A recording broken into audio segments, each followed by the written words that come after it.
Good evening and welcome everyone to the CityLabs dialogue series. My name is Pratyush Shankar and along with my colleagues, have been handling the CityLabs initiatives.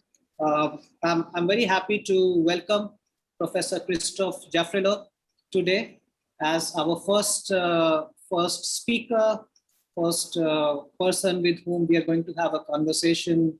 And before I introduce Professor Christophe, I would just like to say a few words about CityLab Dialogue Series. As many of you would be aware that CityLabs India is an initiative by a group of us who want to understand Indian cities better. We want to have a better perspective of the evolutionary aspects of Indian cities. And in order to do that, we do seminars, lectures, and essentially writing workshops, writing urban history workshops, where we try and decipher the nature of the evolution of cities. And we believe as architects and as urban designers, we need to have a sense of history to be able to say where we want to go. And those kind of discourses are missing. As part of this effort, we thought to have a dialogue series, not with architects and planners and urban designers, but people from allied or other disciplines that are looking at questions of society, questions of politics, culture, from their own disciplinary kind of experiences, and to pose questions to them that are somewhere in between both the disciplines. I thought of Professor Christophe because I had a wonderful opportunity to interact with him when I was teaching at CEP. We had invited him for a research colloquium, and also to see his wonderful institute when he invited me for a seminar in Paris. And I was mighty impressed by the kind of work they're doing. So before I start the conversation, a little introduction to Professor Christophe Jaffrelot. Christophe Jaffrelot is a senior research fellow at Sciences Po in Paris, where he teaches in 3 different schools. He was also elected president of the French Association of Political Science, AFSP, in July 2020. So congratulations, Christophe, for that. This is huge. We look towards France for all our legacy of political thoughts and philosophers, and I think this is huge. Congratulations for that. Professor Jaffrelot is also a senior editor of CERI Sciences Po book series, Comparative Politics and International Studies, which is published by Hearst, London, and Oxford University Press in New Delhi. He has also been the editor-in-chief of Critique International from 1998 to 2003, and then was his director between 2003 and 2008. He has a long list of achievements and publication, but if I were to summarize that, his current research interest deals with sociology of Indian political personnel, including the members of parliament and members of legislative assemblies. The Dargahs of Ajmer. Now, this was my personal favorite, Christophe, because I did happen to listen to the presentation on the Dargahs. It was a very intriguing topic for me. The Indian-Pakistan relationship, the political history of Gujarat, especially from the point of view of relations between politicians and businessmen in particular, and popular politics. Few of his publications, now we're all familiar with Christophe's work from Indian Express, where we read him very, very regularly. Few of his other publications include India's First Dictatorship, The Emergency, 1975 to 77, Majoritarian State, How Hindu Nationalism is Changing India, Hindu Nationalism, a Reader, Religion, Caste and Politics in India, and more. And as I said, he has also been a regular columnist for Indian Express. In fact, his work on Juapura was a very good reference for many of our students who went on to do more spatial studies there. So welcome, Christophe, to the CityLabs Dialogue. Thank you, Pratyush. So without wasting too much time, Christophe, let me fire up with some questions. And as I said, we're trying to also bridge a disciplinary gap here. It's not really a gap, but we're trying to also see your perspective coming from social and political science perspective. But before I get into some content-related topic, I would just like, I'm very curious, and I think all of us are curious to understand your journey. How did you get so much interested in India and Pakistan? what is your connection with the country? And what has been your story like, if I may ask a slightly personal, professional question?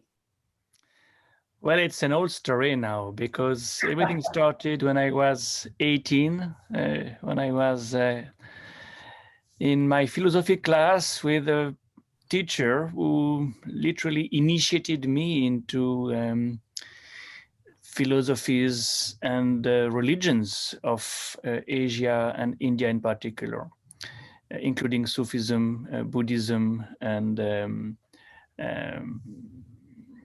of course Hinduism.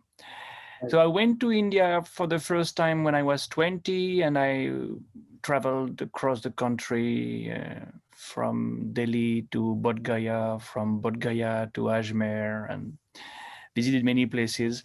That was 1984. That was a very, very special year. I arrived just after the Blue Star operation, and I left just before Mrs. Gandhi's assassination. And I kept coming one year after the other, every year for now 37 years almost. And what I did first was to work on Hindu nationalists, on what they achieved primarily in Madhya Pradesh. That was an understudied part of India. It remains rather understudied, by the way. And then I moved on, worked on caste politics. I read Babasaheb Ambedkar's books, and I taught for 3-4 years on what he was saying as a sociologist, as an anthropologist. And I decided to write a biography of Babasaheb Ambedkar. And I'm one of my, I would say, most significant achievements in that sense is that the book is now available not only in French, in English, but also in Hindi, in Tamil, and it should come out in Marathi very soon. So that's something I value a lot, because we need to enter this domain of the vernaculars. So after caste politics and a book on the rise of OBCs in North India, I continued to work on Muslims in India primarily, and I co-edited a book on Muslims in Indian cities. That was 2009, and that will take us to the cities, because I visited and lived in so many Indian cities, of course the big ones, but also Bhopal, a place where I stayed when I was doing fieldwork, Pune, Ajmer, Agra, Lucknow, so many. And I share your concern and your interest in the cities, Pratyush. Just one word about Pakistan, because very few people can follow both countries, and I make a point to do it, and I make a point to go every year to both countries, and it's important to do it also to see how both countries are still part of the same civilization, especially in terms of cities. You know, the urban landscape on both sides of the border is so similar. And the urbanization process is also so similar. So I really think that it's valuable if people like me, and if possible, many others, could continue to cover both countries.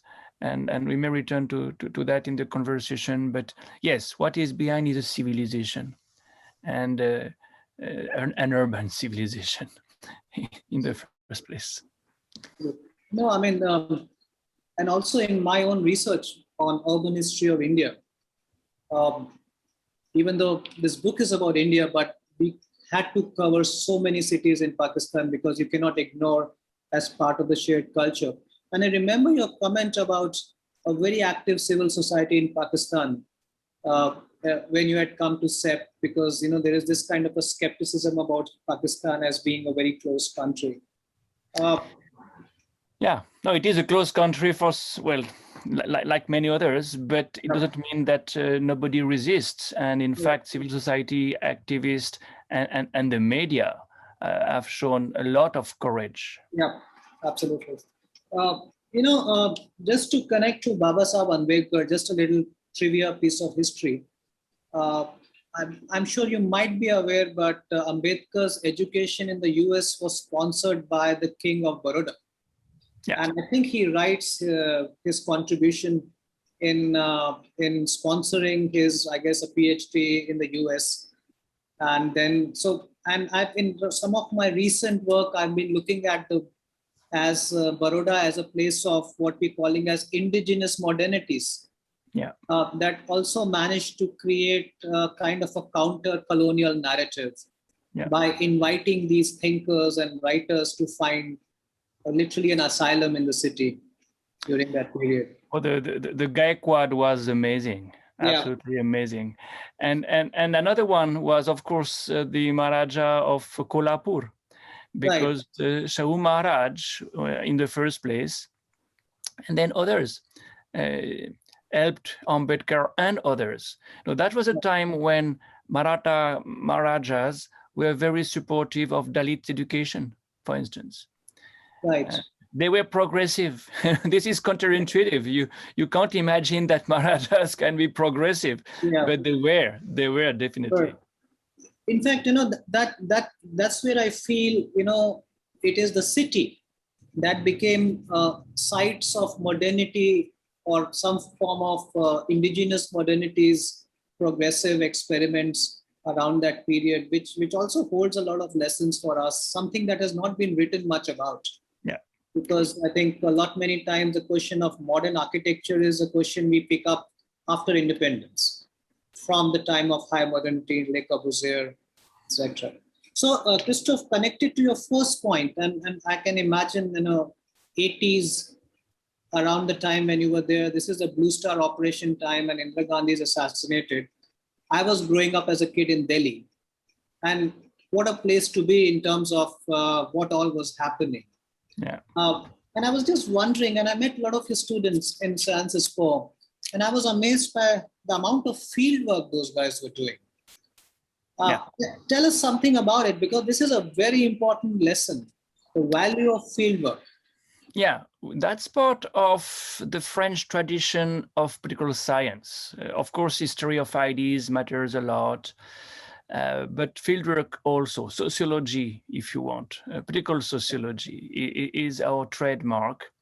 And you can even say political anthropology, at least ethnography. In contrast to the American system or tradition, where data matter more, you have to give numbers. That's really required. In our case, you can do a PhD based only on qualitative interviews, which goes also with history, because most of the time we invite the students also to go deeply in history. So indeed, at Sciences Po, we have this tradition, of course. And now that we have internationalized the faculty and, of course, the recruitment of students, we try to transmit this methodology in seminars, and it's very interesting to see Indian students coming to us in large numbers. I must say we have created a kind of ecosystem with dozens of Indian students who, of course, attend the courses, the class, but also come to our seminars and find affinities between this way to do social sciences and an Indian tradition. Because for me, the crucibles of political science in India, the CSDS that Rajni Kothari had started in the 60s, but also the department of GNU, the Center for Policy Research and so on, CPR, all these places have these affinities with, if you want, fieldwork-based social sciences. And it doesn't mean that you do not need to do databases to compile data. In fact, we are involved with Ashoka University. Sciences Po and Ashoka Universities university are good partners. We are involved in the making of a data set, and you referred to it in the introduction, Pratyush, when you said that we were working on the political personnel. Yeah, a data set of MPs and MLAs. But you realize that when you have a data set like this one to build, you need to know society. How will you quantify things you do not know, I would say, in detail? No. If you want to do a very useful data set, you don't look at SCSTs. You look at the, I would say, subgroups in these aggregates. And that requires an intimate knowledge of society. So for me, we should never divorce the quantity and the qualitative approaches, but certainly my tradition, my cup of tea, so to speak, is more on the ethnographic side, and I've come and gone and spent so much time in India for that. No, I think it's kind of, it's inspiring and also methodologically speaking, very useful for many. Increasingly, we are finding students who are not satisfied just making a pretty building. They want to solve, they want to engage with the society, and they want to understand how making spaces can touch the society, or making architecture can touch the society. So in that sense, there's a lot to learn from your discipline. Now coming to a more technical question, and this is in some sense related to the question of ghettoisation, which you very clearly articulate with the example of Juapura. A very, very strong kind of an example. In my own work, when I've been looking at medieval Indian cities, there seems to be an absence of what I would like to call a common ground, or a public, truly a public place. It comes, it goes, we don't see a real pattern emerging. So one of the arguments that I've been looking at is how the fact that cities were not really able to realize their true potential because historically communities tend to form their own strong territories. Do you find the ghettoisation that you mentioned, which was more contemporary, as related to Hindu-Muslim tensions, a continuation of a historical spatial trajectory, or would you see it with a special lens? How would you see that? Yeah, very good question. Well, in fact, I would say that there is a difference only in degree to some extent, but when differences in degree increase, they sometimes become different in kind and in essence. There is a difference in degree only if you consider that Indian cities indeed have always been very fragmented according to social considerations, to social criteria. In fact, if you go back to the Vastu Shastras, right, you realize that the ideal city is not a place where people meet, at least where people mix. They should not mix. No, it's of course very much parallel to the caste system and the endogamy of the caste system. Same here. You have this square that is the ideal plan for the city, and within this big square you have smaller squares. In the middle is of course the royal palace and the Brahmin neighborhood, and then other caste will be located in other neighborhoods, if you want, blocks, if we use the words of the American planners. And another principle for location is directionality. High caste are located in the east and north, or face those directions. So society is like a microcosm of some order. of some, you can say cosmic, you can say social order, but mixity is not supposed to be there.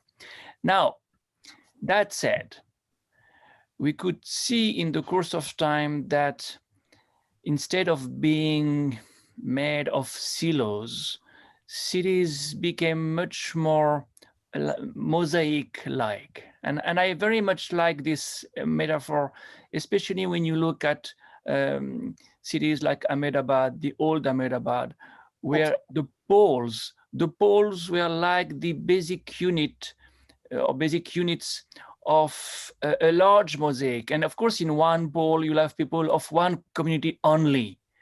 But in the next pole, they'll be of a different community. So even if they do not interact, at least they know that they are, you can say, coexisting together. And the Hindus will hear the muezzin calling for azan, and the Muslims will hear the bell of the temple, the Jain temple or the Hindu temple.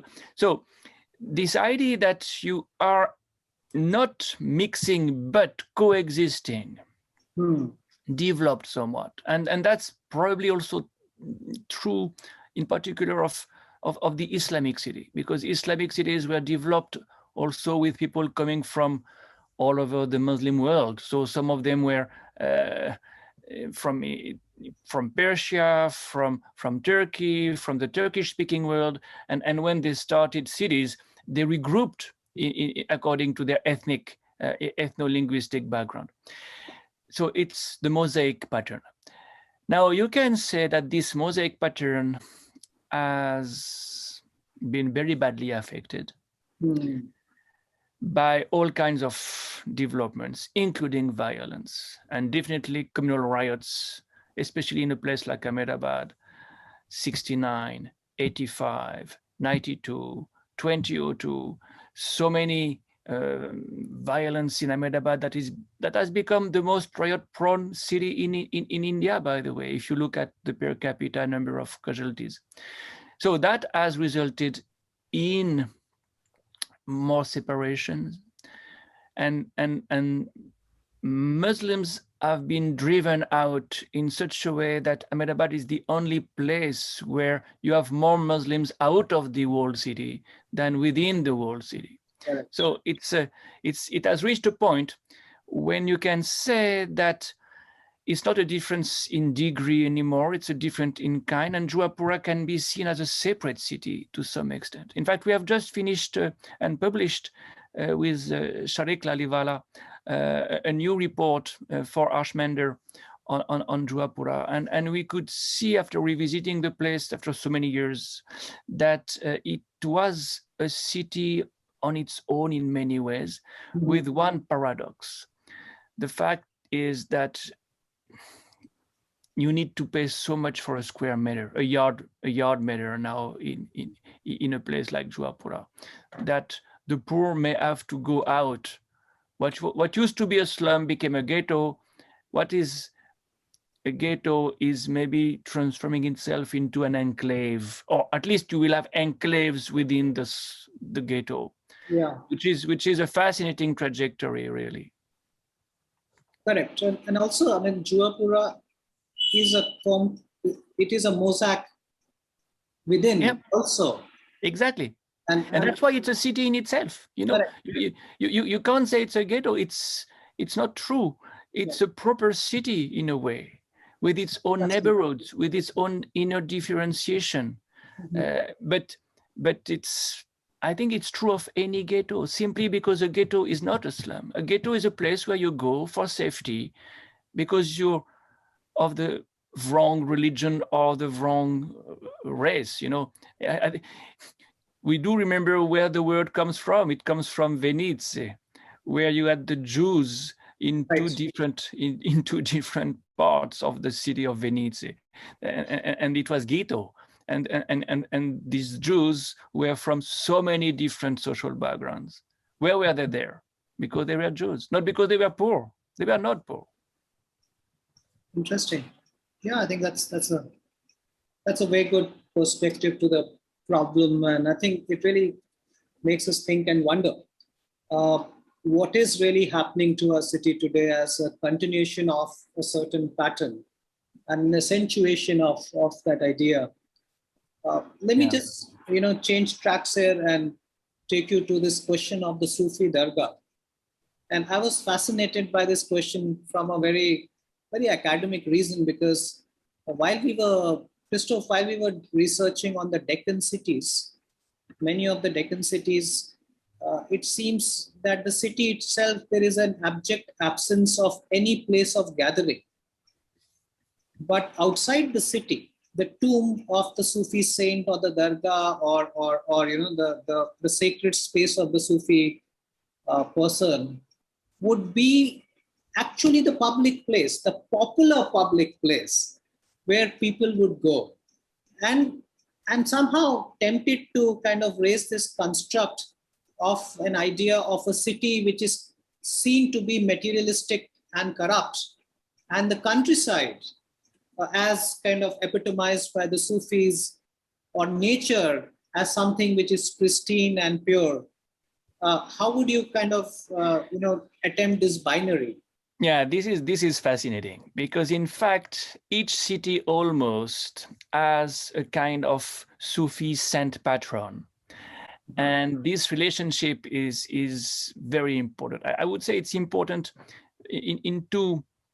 from 2 points of view.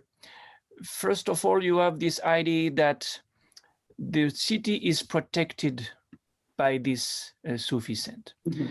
And that's something, interestingly, that was recognized by Iltutmish himself when he started the Delhi Sultanate. Yes. Saying that, well, I'm in power because of the barakah of the Sufi saints. And the Sufi saints should continue to protect the city, and the city should certainly respect them and revere them. And Nizamuddin Aulia is definitely the saint patron of Delhi for a long time now, for a long time. But the other point is that indeed you do not have any public space in the city. There is no place where people can meet that easily.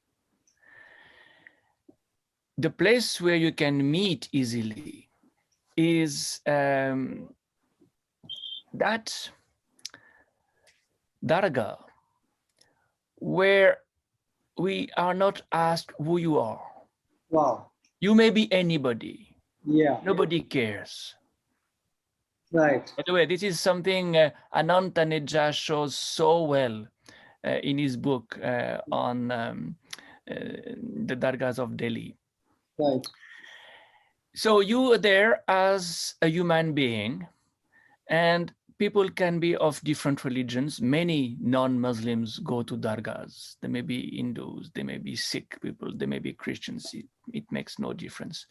So this is like the otherworldly scene that you need vis-a-vis society, because if there was no asceticism in which you can find equality and fraternity and brotherhood, society would explode. Well, similarly,